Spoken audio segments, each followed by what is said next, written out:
Welcome to Unsilent with your hosts Dave and Brian. This is not another current events podcast. We're digging deeper, diagnosing, and discussing what's really going on today, how we got here, and providing observations for future generations. Welcome to Unsilent. We're Brian and Dave. Hey, we'd love to know where you think we got it right and where you think we got it completely wrong. You can do that by visiting unsilentpodcast.com. You can visit us on Rumble, Facebook, or any of the other social channels. So let's get into it. Brian, what would you like to talk about today? Well, I think you're picking today, aren't you? I am. I just like saying that. I It like makes me sound very egalitarian. It makes Yeah. me sound, very welcoming. Yeah, very welcoming, very endearing. That's right. You know, one of the things that's interesting throughout history, especially the last, say, 100 years or so, is this notion that everybody in the world can get along in some kind of big kumbaya organization. You know, we've got the United Nations. Before the United Nations, we had the League of Nations. So there's this idea that, and I think born out of aspiration, at least, that if everybody, can't we all just get along? The Rodney King question. Can't we all just get along? And if we form a big club and that, maybe we can. But it seems to me that it has continually and regularly not worked out the way everybody thinks. And I think it's an interesting, and I think the impetus to do that will always be there. So I think, 100 years from now, 70 years from now, on Kenny G's day, the desire to see that happen will probably still be there, and it probably still won't work because there's some, I think, fundamental issues with making everybody get along like that, cooperate like that. So I think that would be an interesting thing to explore. Yeah, I think that one of the things that is interesting to watch how us Americans over the last, I don't know, well, just in my adult life, it's 25 years or 30 years or whatever. One of the things I've noticed is we seem to have this strong desire to free oppressed nations and bring democracy to them. And somewhere along the way, we lose sight of asking the question, do they really want this? And so it seems like there's just too many to count examples of us militarily or through foreign policy or other means of persuasion, dropping leaflets, whatever it is, trying to get people to embrace this idea of a representational democracy or a representational republic, like, more like what we have. And it rarely goes well. And so right out of the gate, when you talk about, like, we seem to have this desire to do this. Yes. And if you're the person who's desired to adopt a new level of government, there seems to be a lot of pushback on that. Right. We haven't usually heads around that. Well, and I think it usually comes after some great international catastrophe. Yeah. So, and as a response to an international catastrophe, typically war, then you get these efforts to do these things. And it's born out of, I think, fear that, we're going to go into another war and the world's going to blow up around us. I think it's also born out of kind of a utopian ideal. Wouldn't it? I mean, I think on a visceral level, you can say, wouldn't it be great if all the nations of the world cooperated with each other? Yeah. Maybe we could just decide we're not going to blow each other up. Maybe we could decide that we'll try to be fair with each other in trade and, all these other. So we come together. And then I think there's also examples of cooperation that we think, well, hey, if it worked for the 13 colonies that became the 50 states, maybe it can work for 146 nations, however many nations we have in the world today. Why can't it work that way? But I think there are some sort of fundamental structural flaws because it continues to fail. I mean, the League of Nations was a fascinating one. It formed right after the war to end all wars, which was World War I. Right. And, 1920, the thing started, and it lasted until the end of World War II. Well, it didn't, I mean, in name, at least, it lasted until the end of World War II. But it was a response to a great extent to this horrible war and we thought in good on the civilized world for thinking that it's possible for everybody just to get along, Right. that, but history hasn't really played out with this notion that that will work because, as they say, the devil's in the details, and Yeah. somebody's going to get mad at somebody else, and Well, and that I happens suspect over and there's over. also a more abstract force at work here, which would be, let's say you got that. Let's say you got this League of Nations or United Nations or the whatever uh, global, kumbaya association to do this. Right?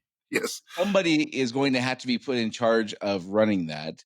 And that's it right. seems that a common theme throughout history, whether it's last 30 years or last, 3 millennia, is that as people ascend to those higher and higher ranks with ever more power over That's right. bigger and bigger populations, the calculus of what's in it for the populace versus what's in it for me, the person who wants to be in power, somewhere along the way in that ascension seems to the scale seems to flip a little bit, where we Yeah, start out, or they historically start out with like these grand notions, whether they're sincere or not, I wouldn't know, obviously, but their talking points are very sincere and like we're gonna we're gonna free the Kurds, or we're going to free the barbarians, or whatever situation.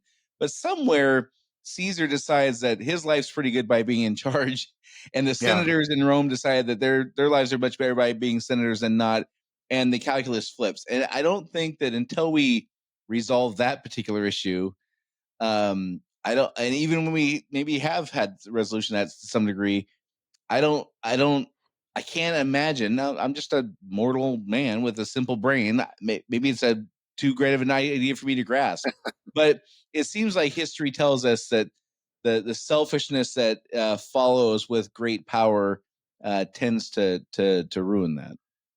Yeah, I think that's true. Oh, well, I know that's true. I mean, you look at history, and that's undeniable.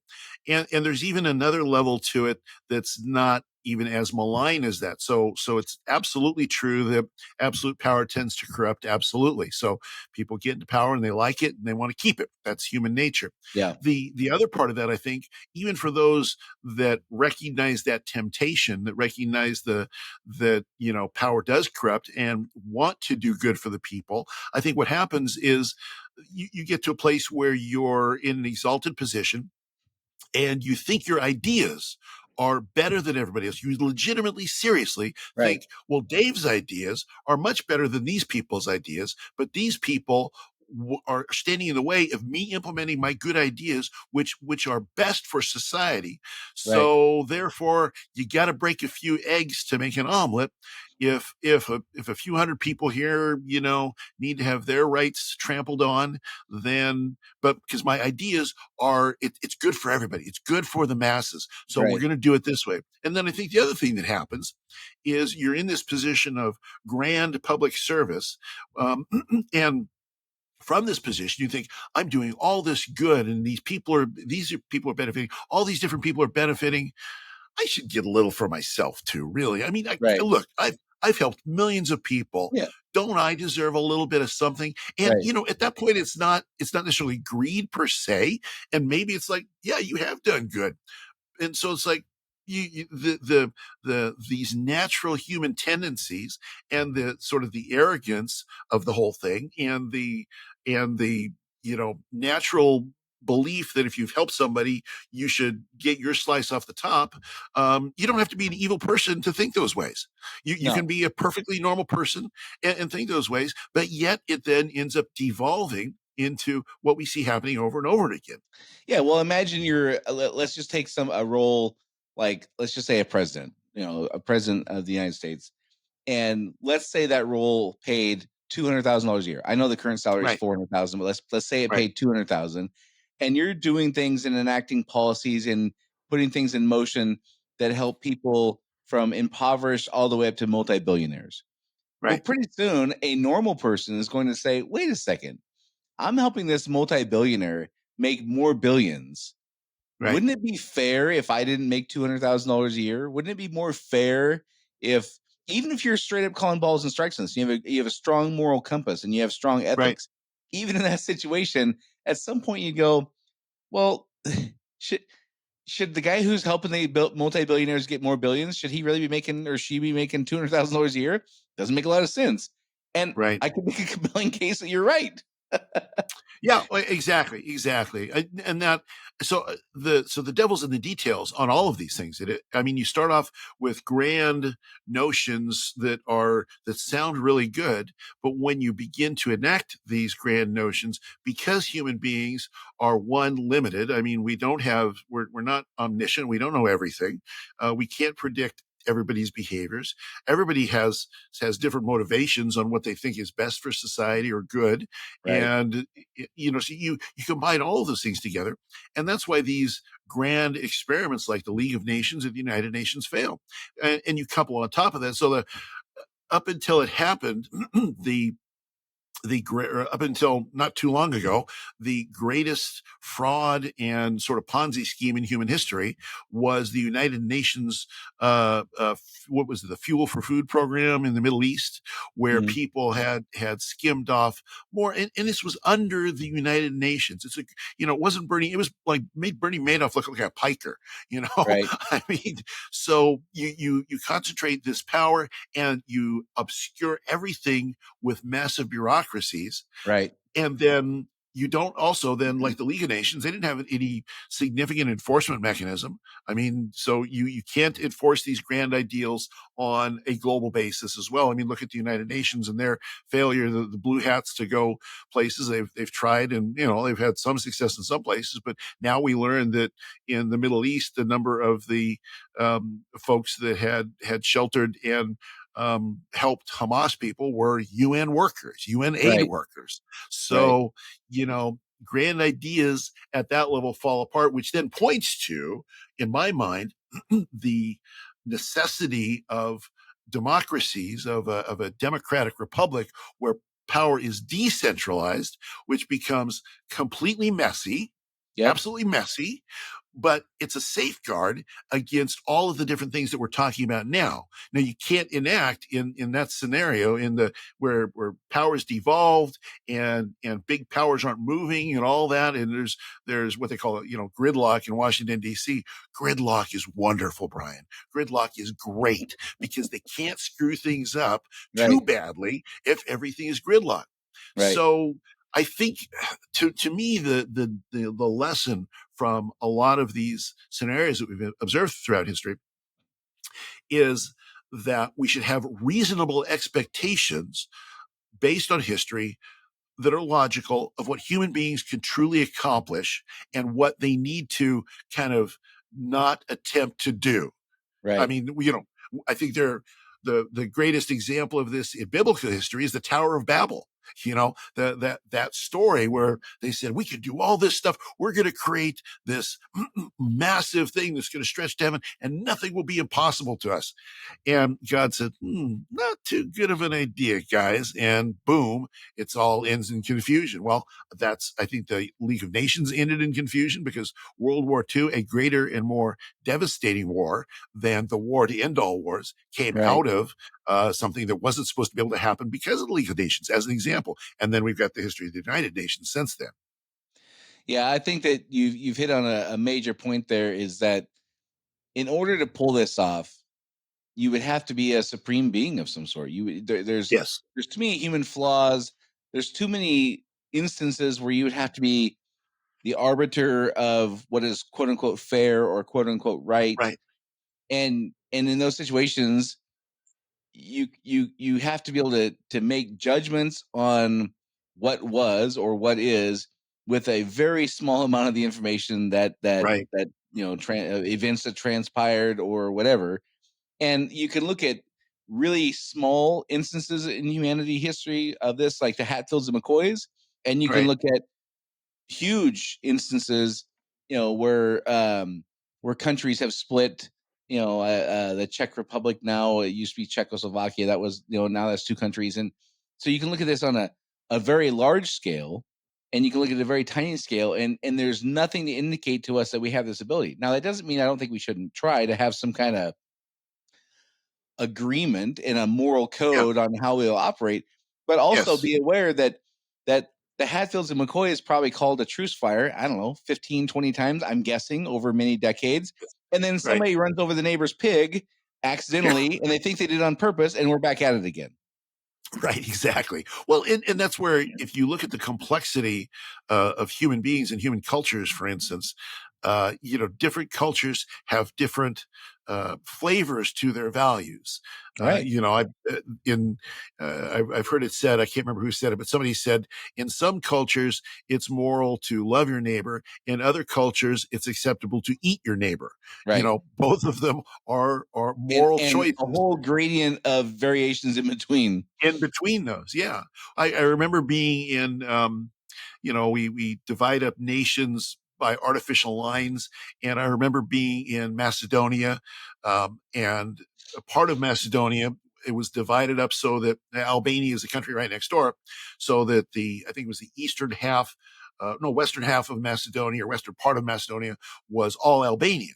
And so you basically got Albanian Macedonians that don't share the same sort of culture and history and beliefs as the Macedonians to the east of them, but they're still in Macedonia. So the Albanians, who are their kinfolk, don't share it either because they're Macedonians. So you get these, and there's no world body that is smart enough. There's there's nobody outside of God who can Right. make that work, Right. because there's too many subtleties. And I think one of the failures of these organizations is this notion that we can have enough in common that we can form a world government. Now, we can have enough in common so that we don't destroy each other.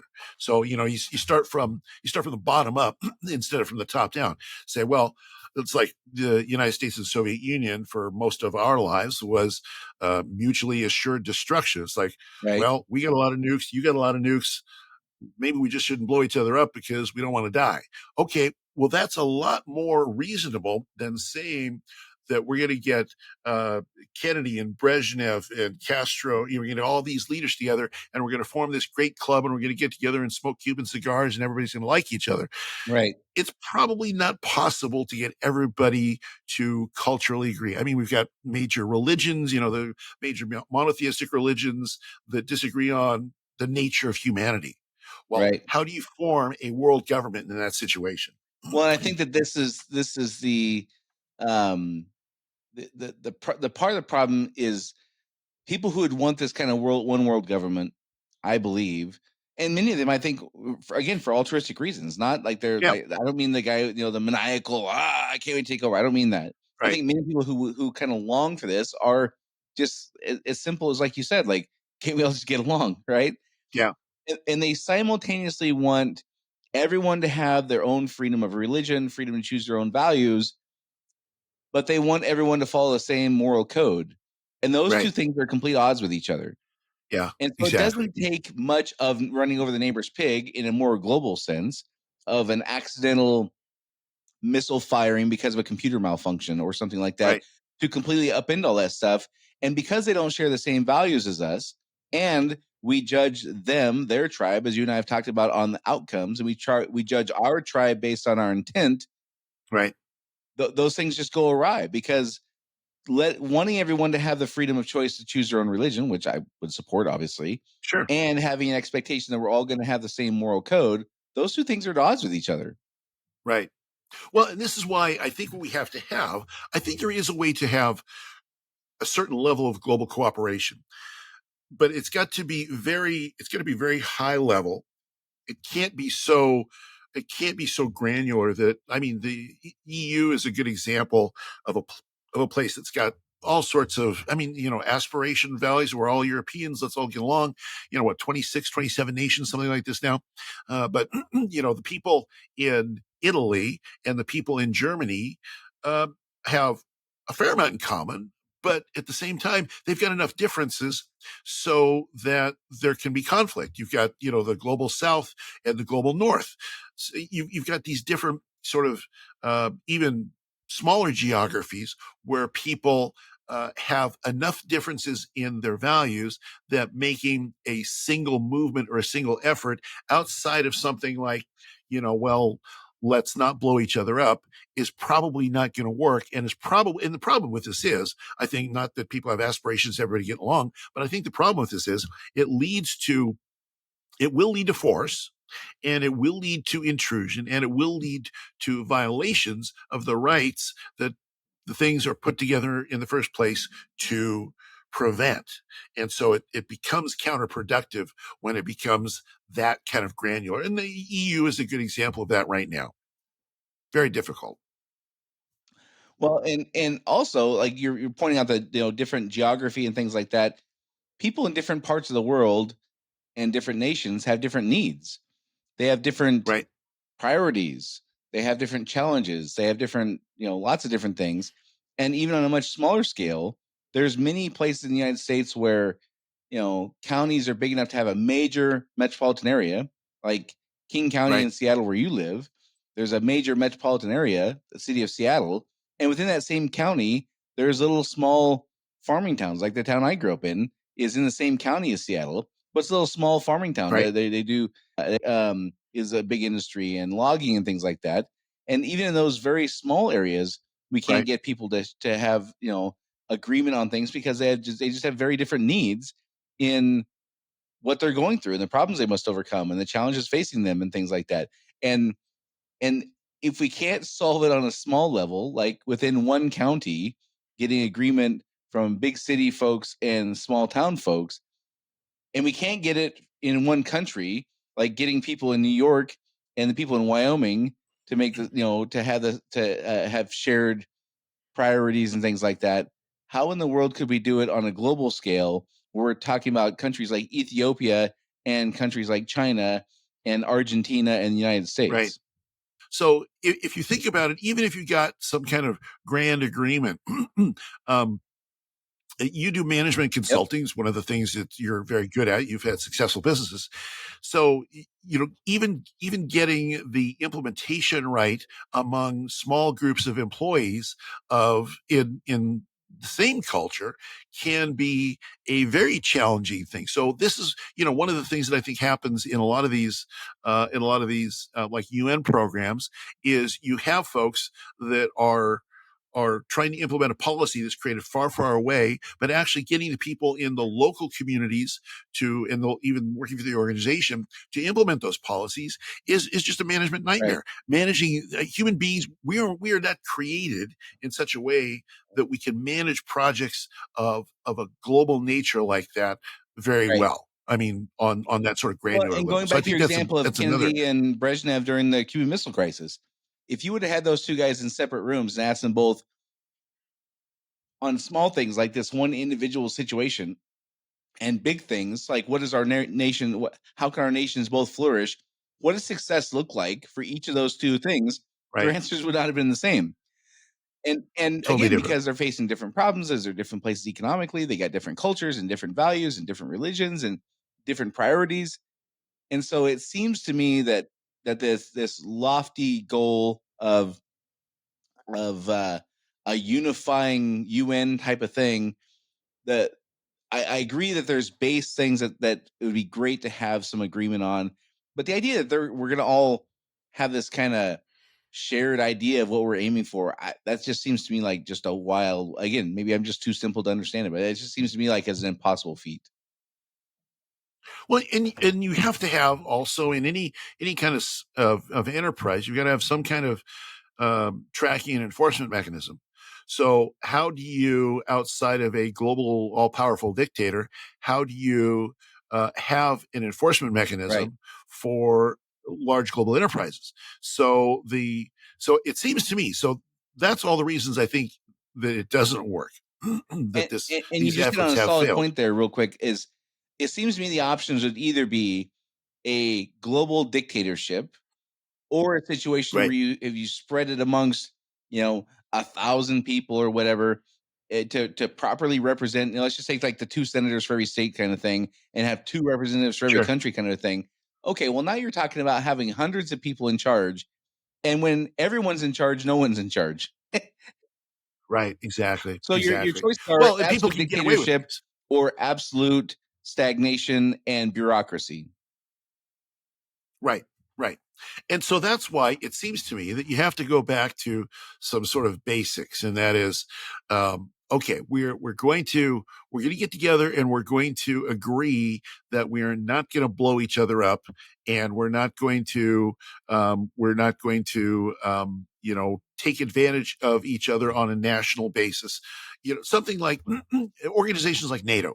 NATO is a great example of a pretty functional organization. Says, look, Article 5, you attack one member, we all going to come to your Right. doorstep. So that works pretty good. So we go back. Instead of, I'm a very aspirational person. I love, goal setting and planning, and we're going to take over the future. It's going to be great. I love all that stuff. But it seems to me in international settings like this, we have to come to a more somber realization. That is, a lot of this has to do with fear. Okay. Yeah, we're not going to attack Canada. Yeah, we like those guys. They kind of talk weird, but we like those guys. But we also don't want them to attack Right. us. Okay. So, and and that's on the most basic level. But then you look at China, a different culture than Western culture, a lot of differences. Well, are we ever going to be, kumbaya with them? Probably not. I mean, we can be friendly, but let's just say, first of all, we're not going to hurt each other. And let's start with that. And let's line up a bunch of people all over the world and say, if anybody attacks anybody, then their neighbors are going to come to their rescue. Okay, well, here's a baseline we can start with. And that is not contrary to human nature. That is rather enlightened self-interest and the desire not to die, survival. So start with survival as your base principle, not utopia as your base principle. And you can start building up from there, and you can get someplace, but you also have to have realistic expectations of how much we can do together. Yeah. I think that's where the crux of the problem is having realistic expectations and identifying the kinds of things that we could all agree on what success looks like, and not trying to tackle the things Right. that we can't. And Right. and so Right. so And for Kenny G listening to this, if he's listening to this, 50 years from now or whatever, 65 years from now, how would you explain how you perceive this?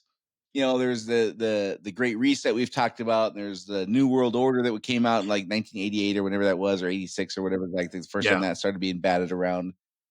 And Yep. this I watched a clip earlier today on X, formerly known as Twitter, where a comedian, like a very popular comedian, was just talking about how we have to have open borders in the United States because it's not fair that we live in this kind of gated community and the rest of humanity suffers to afford us our propped up lifestyle. And how would you explain to Kenny G your perception of the amount of effort, energy, propaganda, coercion, trickery, whatever that is being utilized to steer us into this kind of utopian idea, this one world government kind of a thing? Do you think that there's plenty of people who like the end of the world is coming because of it, and there's plenty of people who are dismissing it entirely? How would you explain to Kenny G where you're at on that? I think both of those extremes are probably wrong. I think one thing that's happening is I think there is a general recognition of the great dysfunctions we have everywhere around us, globally, nationally, etc. So there is and there is we also have this perception of ourselves as a, postmodern civilization, technologically advanced, all of this. And this idea that it's sort of like what happened in the 1960s, late 60s, when we looked at our great successes and said, we ought to be able to, we're a great society. We ought to be able to solve Put a man on the poverty. moon, we We can ought to be solve able to take, poverty. it's got to be, it can't be that hard. I mean, come on, we got plenty of money. How hard can it be? So I think, there's there's both of those things happening at one time, a perception of why does it have to be this way? We're very advanced. We're more advanced than we've ever been before. And and these everybody wants to solve these problems. So why can't we do this? Here's how we do this: we get organized, we get everybody on the same page, and we'll go forward and make the new world order. We'll make the great reset happen, and it's going to be so great. So there's so I and it's not going to work. I mean, so here's why I say it's neither of those two things in my estimation. I hope I'm right about this. I don't think it's going to work because it's never worked before, and because we're not as nearly as smart as the elites think we are. Right. Now, by we, I mean Right. humanity, and in particular the elites.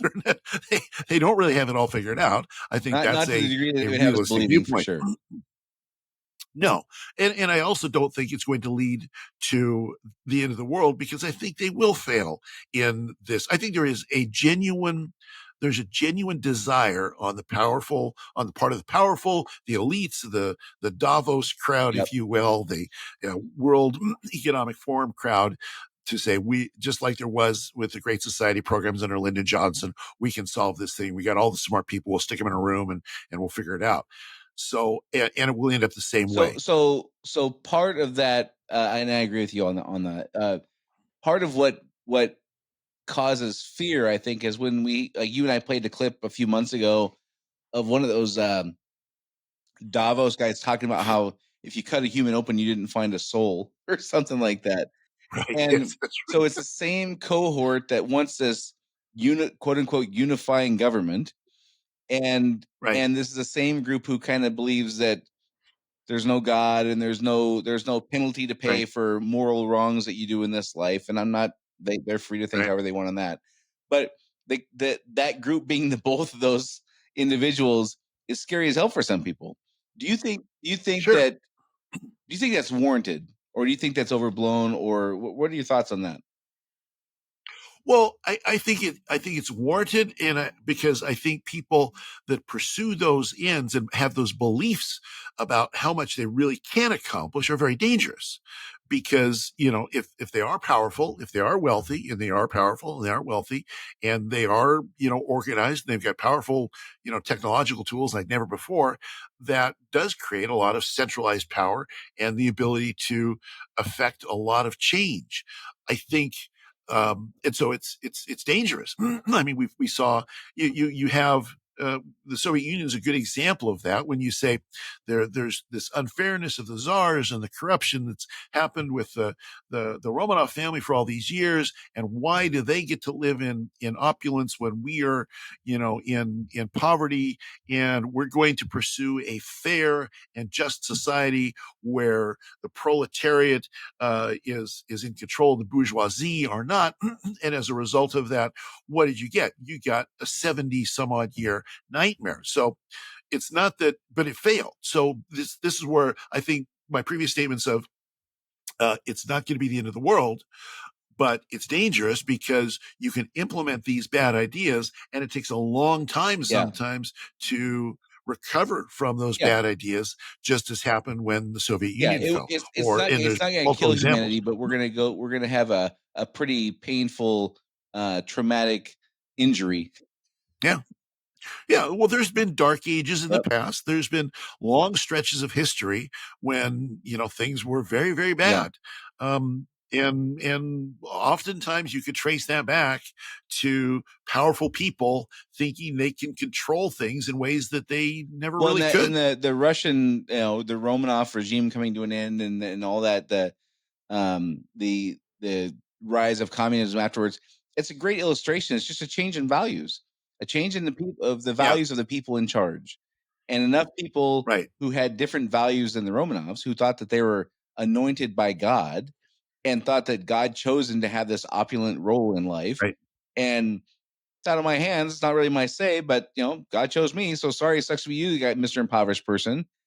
And Yep. then the new regime was, we're gonna, every man to his benefit. What's the saying? Every man Yeah, every man to contributes. his ability, and every Now that you said man it, I can't whatever. say it, Yeah, whatever it is. So to his need. it's just Yeah, it's just a change in values, and that's a fantastic illustration of what we're talking about. Where those two worlds cannot live harmoniously. You could not have the right. Romanov stay in power and the communists get what they wanted. Well, and there's stages to those revolutions as well. You could say, for instance, potentially that maybe some of the Bolsheviks had some, you know, good Yeah, aspirations. You could say that, you know, the things they pointed out about the Romanovs, there's things that were true with that. But you know, and if we look to our south, and look at a lot of these, you know, South American dictatorships and revolutionaries that they start off fighting something truly right, bad, and then over a period of time, maybe they start off, everybody's excited, and now we're going to bring fairness to the people. Everybody's going to eat. It's going to be equal playing field. But then eventually what happens is you might start off with somebody like Lenin, and but you end up with somebody like Stalin. right. And I'm not saying that Lenin was a saint or anything, So but you comparatively end up, speaking, well, compared to, there's not too many people that weren't saints compared to Stalin, but you end up with somebody like a Stalin. And the same thing's true in like these South American revolutions and dictatorships. We start off, we put an end to the bad, and we start something that we think is going to be beneficial. Eventually, what happens is, because of the nature of these things, because of the nature of humanity and power and all these things we talk about all the time, it turns into something that was worse than the thing it kicked out in the right, first place. And this is and then to answer your other question about, or to elaborate that on a little bit more, when you look at um, the the impact of people with great power, it's one thing if you take over a, you know, Panama, or you know, you're a Daniel Ortega, or you're, you know, a small country.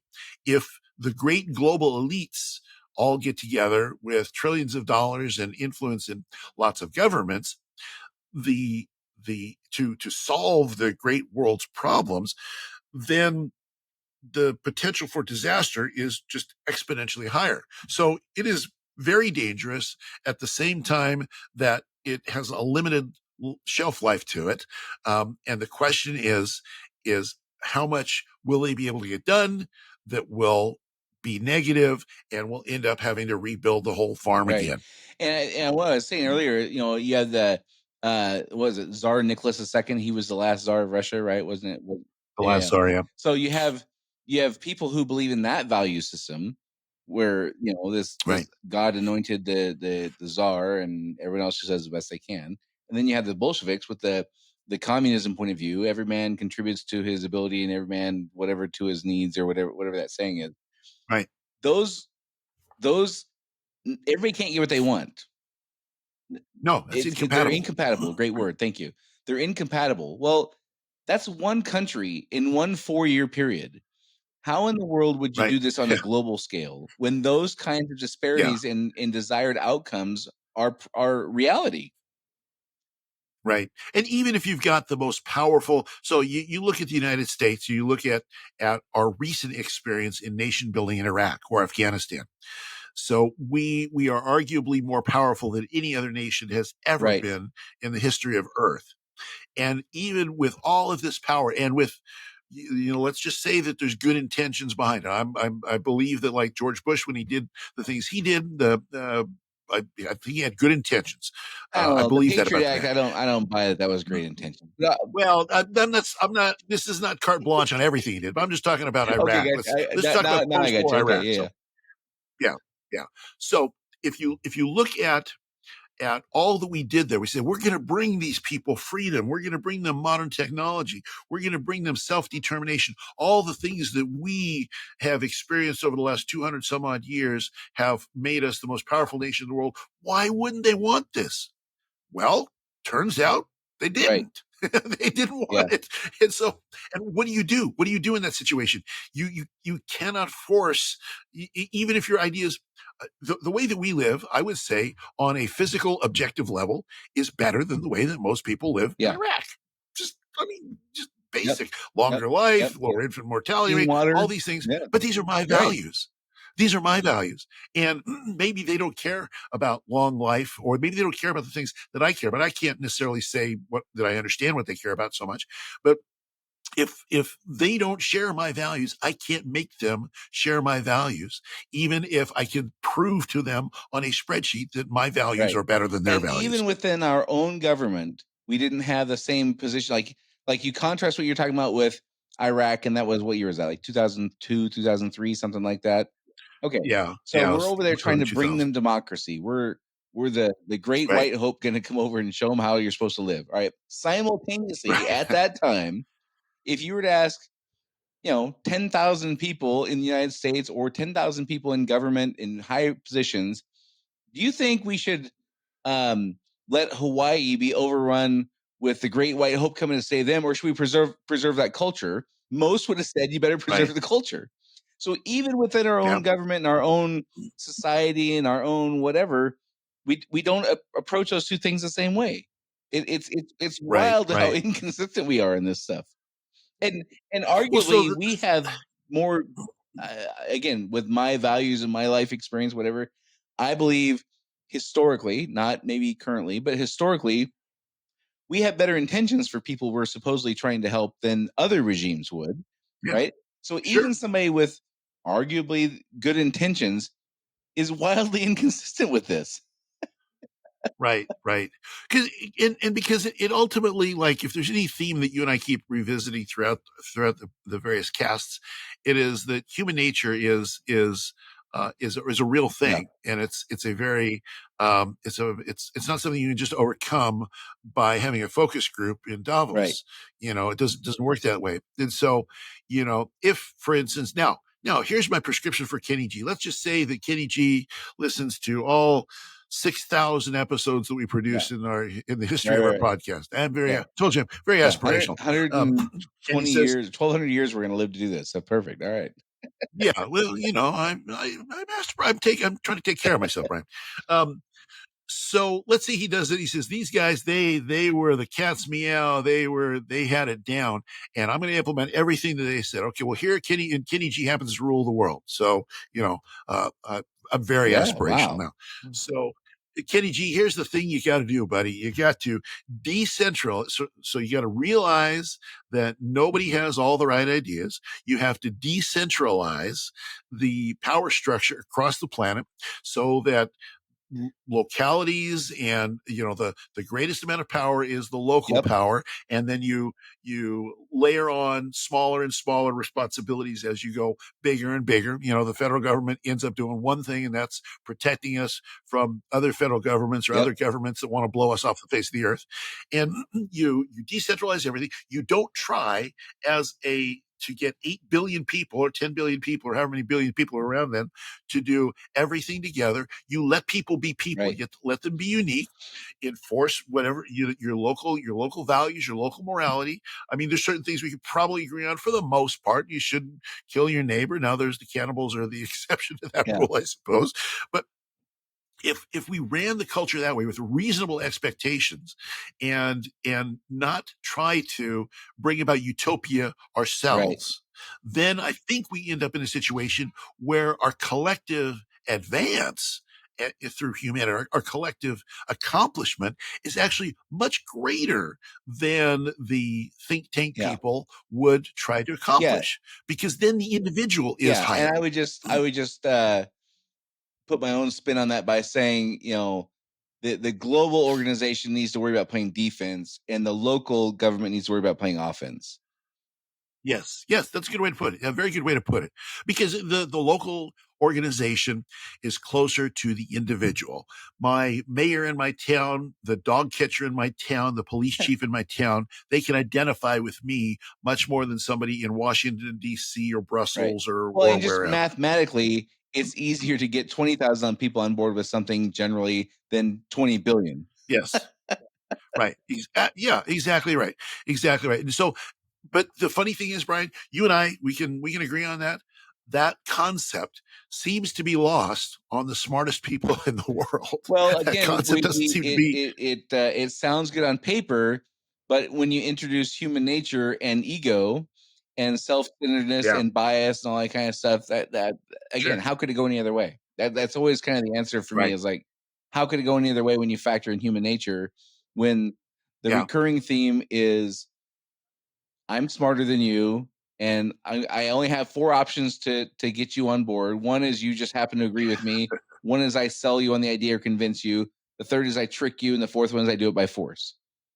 But if Yep. I Yeah. believe I have the Exactly right. superior knowledge and ability, and I know what's best for you, and I believe it's in your best interest to do this, again, how do we treat drug addicts living on the street? Well, Yeah. we want you to be on board with this. We hope you are.